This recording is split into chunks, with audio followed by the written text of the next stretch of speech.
Pag-ibig pagkatapos ng 60, 70 o kahit 80, ito ay isang magandang posibilidad, ngunit puno rin ito ng mga sorpresa na hindi pinag-uusapan ng karamihan. Kung sa palagay mo ang pag-ibig sa huli ay katulad ng mga pag-iibigan ng iyong kabataan, isipin muli.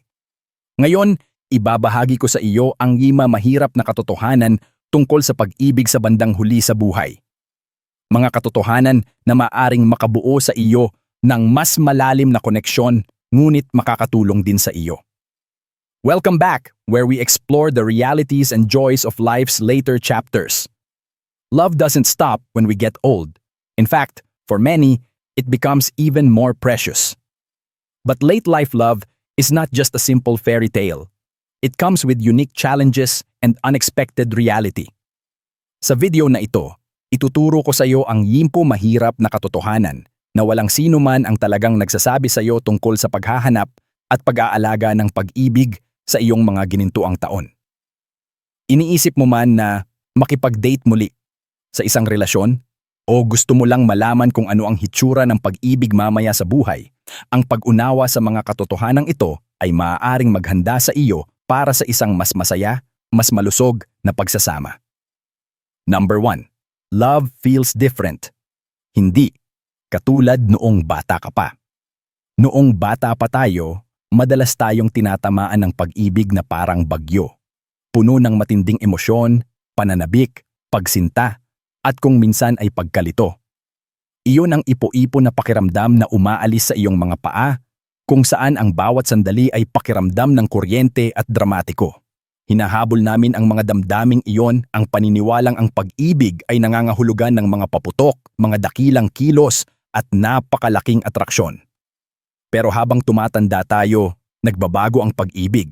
Hindi na ito tungkol sa mataas at mababa o paghabol sa simbuyo ng damdamin para sa kapakanan ng simbuyo ng damdamin. Sa halip, ang pag-ibig sa huling bahagi ng buhay ay nagiging mas tahimik, mas batayan at nakatuon sa kaginhawahan, pagtitiwala at pagsasama. Ang paglilipat na ito ay maaring maging isang sorpresa. Maaari kang pumasok sa isang bagong relasyon na umaasa sa parehong intensity o drama na mayroon ka dati, ngunit madalas na wala ito roon. At okay lang iyon. Ang pumapalit dito ay isang matatag, maaasahang koneksyon na binuo sa mga nakabahaging alaala, paggalang sa isa't isa at malalim na pag-unawa.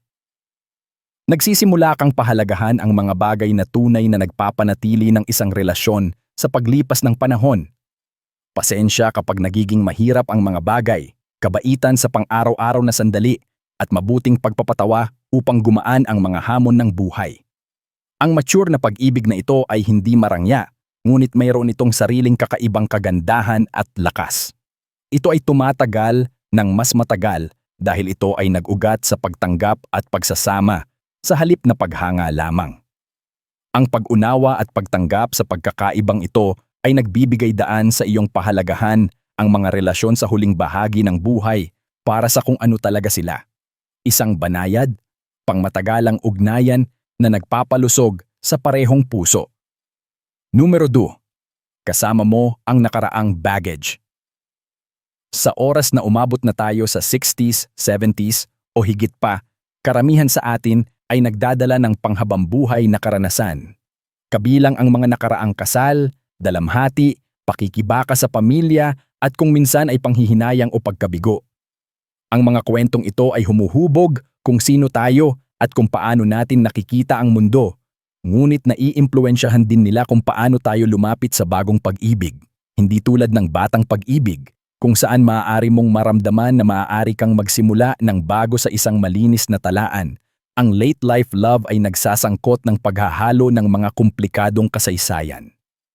Ikaw at ang iyong kapareha ay may mga nakaraan na kinabibilangan ng iba pang relasyon, mga anak, iba't ibang tradisyon at emosyonal na mga pilat. Minsan, ang mga lumang sugat ay muling lumalabas ng hindi inaasahan. Maaaring lumikha ng mga hamon ang hindi nalutas na mga damdamin mula sa isang nakaraang pagkawala o tensyon sa mga miyembro ng pamilya. Ang mga pagkakaiba sa pamumuhay o mga pagpapahalagang binuo sa loob ng mga dekada ay maaari ding mauna. Ang pag-navigate sa terrain na ito ay nangangailangan ng katapatan, pagiging bukas, at komunikasyon. Ang parehong mga kasosyo ay kailangang kilalanin ang kanilang mga nakaraan nang walang paghuhusga o sisihin.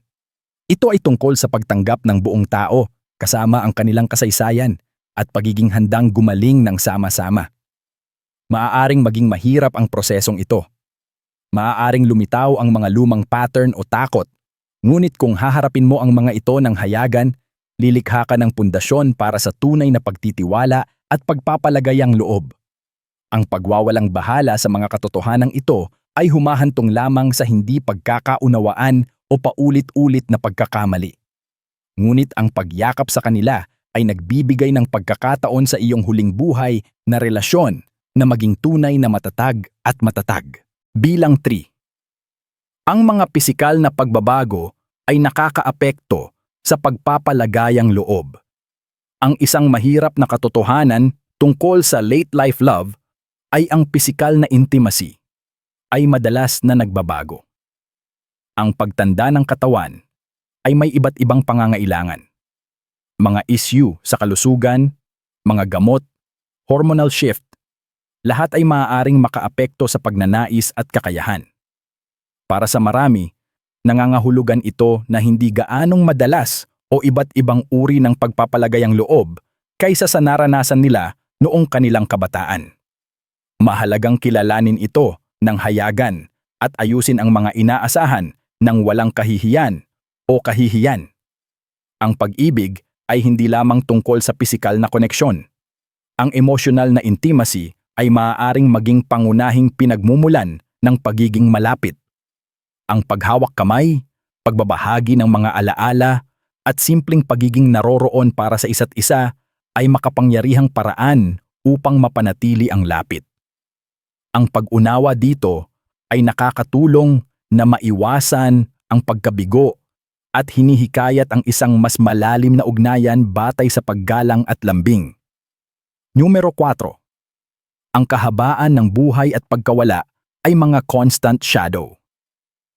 Kapag umibig ka sa bandang huli ng buhay, dapat mong harapin ang katotohanan na ang iyong oras na magkasama ay maaaring mas maikli kaysa sa iyong inaasahan. Ang mga alalahanin sa kalusugan, ang natural na proseso ng pagtanda, at maging ang posibilidad na mawala ang isa't isa ng mas maaga kaysa sa inaasahan ay bahagi ng kabanatang ito. Ito ang isa sa pinakamahirap na katotohanan. Ang pag-ibig sa huling bahagi ng buhay ay may kasamang kamalayan sa mortalidad. Ngunit sa halip na gawing mas makabuluhan ang pag-ibig, kadalasan ay ginagawa itong mas mahalaga. Maraming mag-asawa ang natututong pahalagahan ang bawat sandali na nagpapahayag ng pasasalamat at pagpapatawad ng mas malaya. Kung pumasok ka sa isang relasyon na natatakot o sa pagtanggi sa katotohanang ito, maaari itong mabigat sa iyong kaligayahan. Ang pagtanggap sa mortalidad bilang bahagi ng paglalakbay ay naghihikayat sa pamumuhay ng buo sa pag-ibig sa kabila ng hindi maiiwasan. Number 5. Hindi lahat maiintindihan o susuportahan ka. Ang pagpili ng pag-ibig sa huli sa buhay ay maaaring may kasamang paghatol o hindi pagkakaunawaan mula sa pamilya, mga kaibigan, o maging sa iyong sarili. Maaaring magtanong ang ilang tao kung bakit ka naghahanap ng bagong kapareha pagkatapos ng ilang dekada nang nag-iisa. Ang iba ay maaaring mag-alala tungkol sa komplikadong dynamics ng pamilya, mana, o mga pagbabago sa iyong pamumuhay. Maaari mo ring tanungin ang iyong sarili. Iniisip kung ikaw ay masyadong matanda o kung karapat-dapat ka sa kaligayahan sa yugtong ito. Ang totoo, ang pag-ibig ay walang limitasyon sa edad. Ang mahalaga ay ang nararamdaman mo, hindi ang iniisip ng iba. Kakailanganin mo ng lakas ng loob na sundin ang iyong puso at magtakda ng mga hangganan sa mga hindi sumusuporta sa iyong kaligayahan. Ang pag-ibig sa huling bahagi ng buhay ay isang paglalakbay na hindi katulad ng iba. Puno ito ng malalim na kahulugan, kakaibang mga hamon, at magagandang sandali na tanging karanasan lang ang makakapagdulot. Ang mahihirap na katotohanang na pag-usapan natin ngayon ay hindi para panghinaan ka ng loob, kundi para ihanda ka.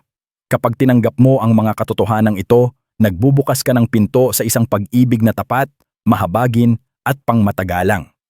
Maraming salamat sa panonood. Kung naranasan mo na ang pag-ibig sa huli o iniisip mong buksan muli ang iyong puso, gusto kong marinig ang iyong mga saloobin at kwento sa mga komento sa ibaba.